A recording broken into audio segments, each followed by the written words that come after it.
Hi, this is Tim Cooks, and this is my review of Freedom of the Seas Eastern Caribbean 7-day cruise. In a nutshell, boring! Wish I could have those 7 days back. Jeez. It's a pretty big ship. It's just under the Oasis and Allure class, whatever they call those things. They've got some kind of goofy names for the class and make a big hoo-ha about it. It's big, but not as big, but big enough that you won't feel like you're, just in a tiny little ship like Monarch of the Seas or some of the other ones I've been on that are just a little too small. God, there's actually several places to hang out so you won't be so claustrophobic. Again, it's big. There's plenty of places to run around, lots to do on this thing, and of course, lots to eat. The Windjammer is humongous, and always a great selection of food. We didn't even go to the freaking dining room on this thing.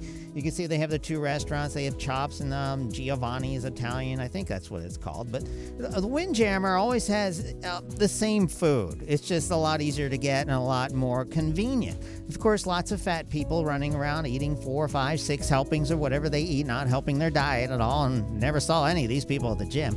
But you'll see a huge selection, everything from sushi to Mexican to spaghetti, and oh my God, desserts like 24 hours a day. I think I put on at least 1.3 pounds during this cruise. And again, a lot of people who shouldn't be at the dessert bar are there, and it is what it is.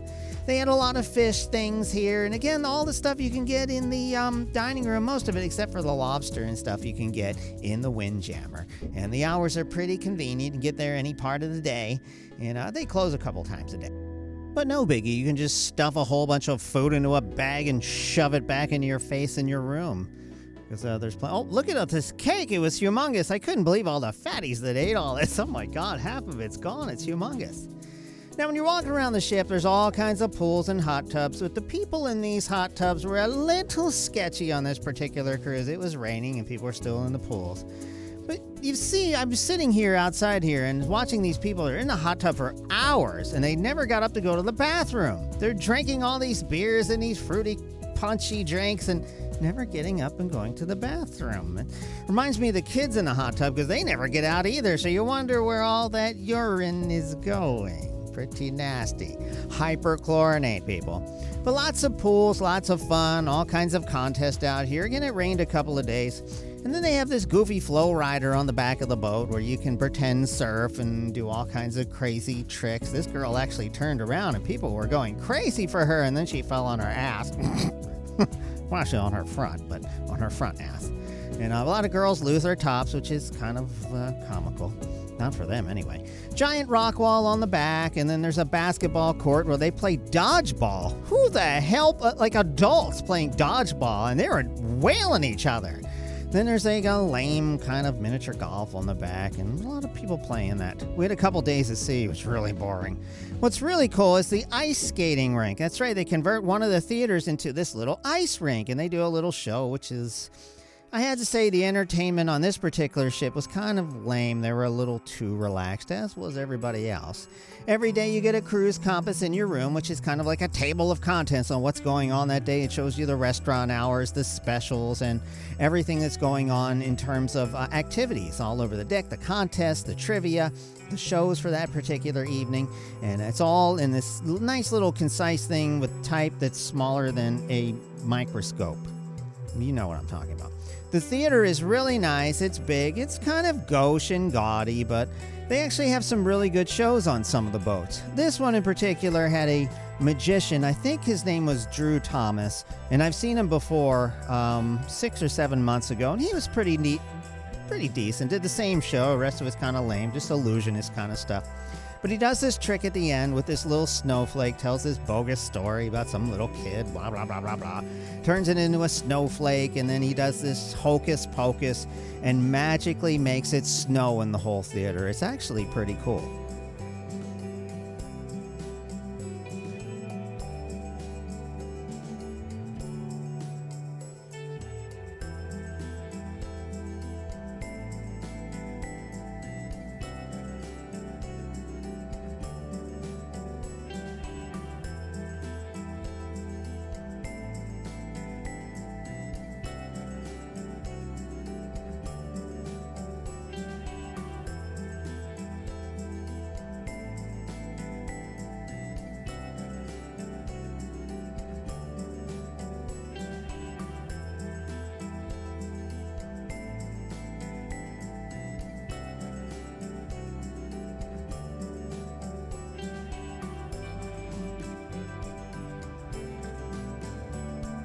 And the whole theater goes crazy. There's these little, it's not really snow, it's like bubbles or something. Then he disappears in a big flashlight or whatever.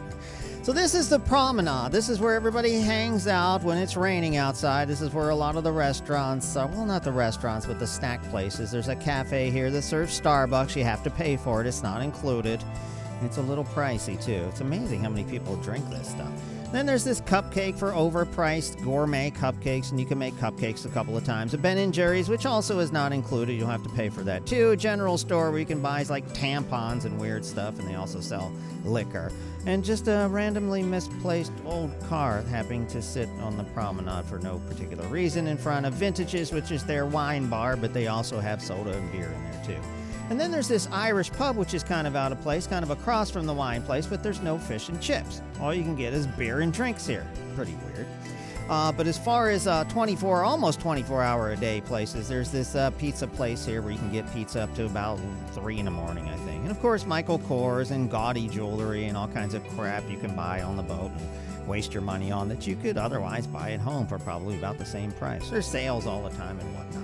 But it's pretty. It's a good place to hang out. There's always people there. It's where they have their goofy little parades with their characters, and that's where it all happens. Here's the hallway, and this is the 6th floor I think we're on. It's pretty tiny, and we've got little card keys, and this is our room. We had a balcony room. We thought we'd live it up a little bit, and it's still not as tiny as the inside rooms. You got a little bit of a balcony, so you have a little bit of room to stretch out here. And if you do have adjoining rooms, they'll open up the balcony, and you can have a really big balcony. The people next to us, I think, had 3 of them continuously, and that's actually a pretty good size balcony. But we just had the one here, and it's kind of, tiny. We felt a little claustrophobic, so we didn't spend much time in the room. This is Felicia's brilliant idea to give a little extra space because there's no space to store anything. She got a shoe rack and hang it on back of the bathroom door, which is a brilliant idea. There's not much space. These bathrooms are freaking tiny. Pretty much just enough room to take a squirt and take a shower and get out because there's just no room in this thing. So if you're sharing it with a family, you're going to run into problems having somewhere to change, especially if you've got any girth to you. So this is the room, 6th floor balcony room. They do have suites available, which are overpriced and whatever. This is one of the dining rooms. I believe there's 2 on this ship. And we went for one of the lunch deals, and oh my God, the opulence, the chandeliers and the table settings. Oh God. We didn't eat in here for dinner because it's just a little too much for us. We had fun at the Windjammer and some of the other. Look at this. It's just a little too formal for my taste. God, and dinner takes forever. Who has that kind of time? Now, this is the line to get off of their first excursion on Coco Cay on the Western Caribbean. It's one of Royal Caribbean's self-owned islands, and it is very pretty. Not a lot to see or do there other than their overpriced slide, which I think is $25 for unlimited slides all day. We were in the slow season, so it wasn't that crowded. And there's a guy in Speedos and a son who's following his father's unfortunate example. The water is crystal clear. There's a lot of rocks and crap in the bottom, so you definitely want to wear some water shoes if you have them. You can also rent jet skis and do all kinds of stuff. And it rains certain types of year, but it's just kind of pretty to look at. And then you just hustle back, and there's lines of people trying to get back on the boat. The second excursion was to the St. Thomas and the Virgin Islands. Really disappointed. A bunch of fat, lazy, nasty people and guys you couldn't really understand. Check this out. What the hell is he saying? I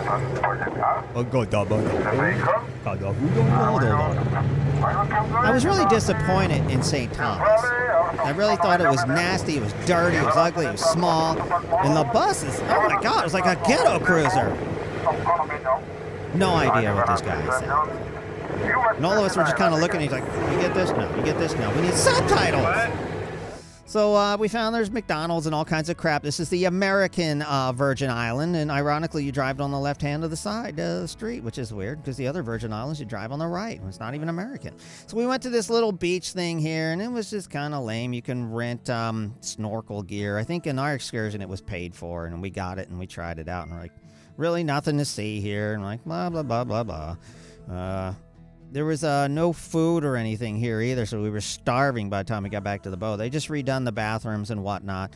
And again, it's off-season, so there's probably food here other times of the year. Who knows? But we're really disappointed. Next time we go to St. Thomas, I'm probably going to stay on the boat. Really disappointed. I was expecting so much more from an American Virgin. You know what I mean? So, just some pretty views on the ride back to the bus and blah, blah, blah. There's just some nice photo opportunities, whatever. Same old kind of stuff there. Now, the next day, we got to St. Martin, which is owned half by the French, half by the Dutch. And we went to a butterfly farm tour, and that's always kind of fun. Real good photographic opportunities here. A British sailor, kind of stopped here. He's on the French side of the island, I believe, and he opened this butterfly farm years ago, and he tells people why butterflies are important, how they pollinate better than bees. And he gives you a whole bunch of tips to start your own butterfly farm, along with a helpful website, which is really cool. Lots of fun. They give you some juice there you can put on your finger, and then the things land on your finger, and you can take some really, really great pictures, especially if you've got some good camera equipment. We just took these with our phone, and my God, they're beautiful! Fabulous! So lots of fun for the family. Not much else to do there. Once we finished up with that, we got back on the bus. This time it was a nice bus, and we could actually understand what the person was saying. Unlike the American Virgin Islands, where we couldn't understand crap. Ironically, on the French and Dutch side, people are skinnier, people are nicer, and you can understand them. I don't understand it. Then we went back to this Marigot, which is a town on the French side, and man, most of the stores were out of business on the main strip here, except this place, where you could buy all kinds of crap. And there's this really neat place you can climb up the steps, and we didn't have time. It was only 45-minute stop. And you can get some big black dick here. I mean, where else can you get big black dick and take that home? It's really hard to find big black dick here in the States, but you can get it at this little store. And some beautiful vistas. You can see the water, and this is really neat. When you get back on the Dutch side, which is where the boat docks, they've got this really neat little boardwalk. It's not really a boardwalk, but a concrete thing. And they have people playing music, and you can rent some beach chairs and an umbrella and hang out in the water here. It's really pretty. Whole bunch of restaurants, French, Dutch, English, all kinds of stuff, seafood, Mexican, the Blue Bitch Bar that you saw there. And there's this McDonald's ice cream place, which is, I don't know what was up with that. We stopped at the Hard Rock, which happens to be our place. I know, so touristy, so gauche, whatever. But it's fabulous, and we got our souvenir glass again and completed our collection right across from the police station, so I felt safe. And there's all kinds of places you can stop and drink and eat and just hang out with people. It's just fabulous and beautiful, blah, blah, blah. The best part of the trip was the boat ride back. There's a boat ferry. You can take a taxi, you can walk, but we took the ferry. I think it's about $6 or $7 a person. I don't even remember. 5, 6, whatever. Who cares? I didn't pay for it. Felicia did. And that was fun. A nice little ride back. They play loud music. You can buy beer. Then you're stuck on the boat with Captain Stubing for 2 friggin' days. Way too long. And the guys that tend bar and hang out and serve you at the pools never come around. Bunch of late. Look at him standing around. That's all he did. I had to yell at him to bring me a beer.